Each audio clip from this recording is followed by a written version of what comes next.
The Miami Heat made one of the biggest moves of the NBA offseason by acquiring Giannis Antetokounmpo from the Milwaukee Bucks in a blockbuster trade. This single transaction has completely shifted how the league views Miami's future, transforming the Heat from a solid playoff team into a franchise with genuine championship aspirations. With Antetokounmpo now anchoring the roster, Pat Riley and the Heat front office are reportedly hopeful they can add another above-average player or two over the next few months. The Heat's current roster is considered decent, but insiders agree it might not be good enough to win a championship as currently constructed. Even with Antetokounmpo in the fold, few analysts are placing Miami among the true title favorites heading into next season.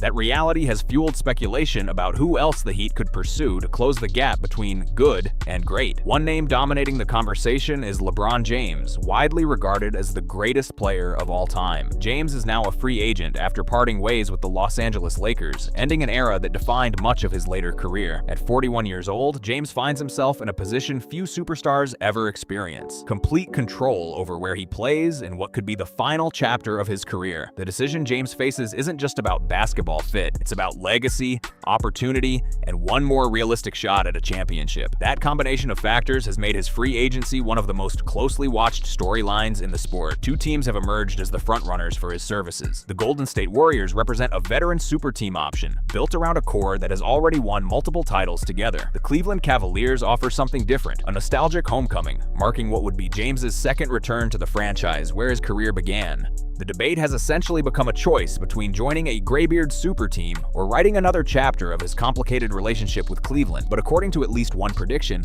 there's a third option that shouldn't be dismissed. Sportsnaut writer Jason Burgos recently named the Heat as a legitimate dark horse contender for James's services. Burgos wrote directly about the situation, stating, "Miami Heat. While James leaving the Lakers has seemed unlikely for months, that possibility became a reality on Tuesday. The Warriors and Cavaliers will be the favorites to land his services in free agency, but will he prefer playing with a graybeard super team or a second return to Cleveland? Look for the Heat to be a dark horse contender to get James. He has trust in Pat Riley and Eric Spoelstra, and the addition of Giannis Antetokounmpo will make them far more appealing than they were a month ago." That reasoning centers on two key factors: relationships and roster upgrades. James has long maintained respect for Riley's front office reputation and Spoelstra's coaching, both of which have made Miami an appealing landing spot for stars in the past. Combine that trust with the sudden addition of Antetokounmpo, and the Heat's pitch becomes significantly stronger than it was just a month ago. From a basketball standpoint, pairing James with Antetokounmpo could create an intriguing dynamic. Antetokounmpo's interior dominance and playmaking could complement James's own passing and scoring ability, giving Miami two players capable of controlling a game at different levels. Landing both players within the same offseason would instantly give the Heat credibility as a super team, something few expected from this franchise heading into the year. Riley's history of closing free agency deals with top-tier talent only adds to the argument that Miami could pull off a move many aren't currently expecting. Still, there are real reasons to be skeptical. Most analysts continue to view the Warriors and Cavaliers as the favorites, largely because both offer clearer roles and stronger emotional narratives. Questions remain about Miami's cap space and what additional moves the front office would need to make to fit another maximum-level contract. James has also historically factored in family situations and market considerations when choosing where to play, variables that could weigh heavily in this decision as well. For Miami to realistically pull this off, the front office may need to make further roster adjustments, potentially involving additional trades or contract restructuring to create the necessary financial flexibility. The timeline for these decisions will likely play out over the coming weeks as free agency negotiations intensify across the league. Even with all the uncertainty, the fact that James is even being mentioned in connection with Miami speaks to how much the Antetokounmpo trade changed the franchise's outlook. At 41, James would help any team, but pairing him with Antetokounmpo would give the Heat a serious argument for legitimate title contention.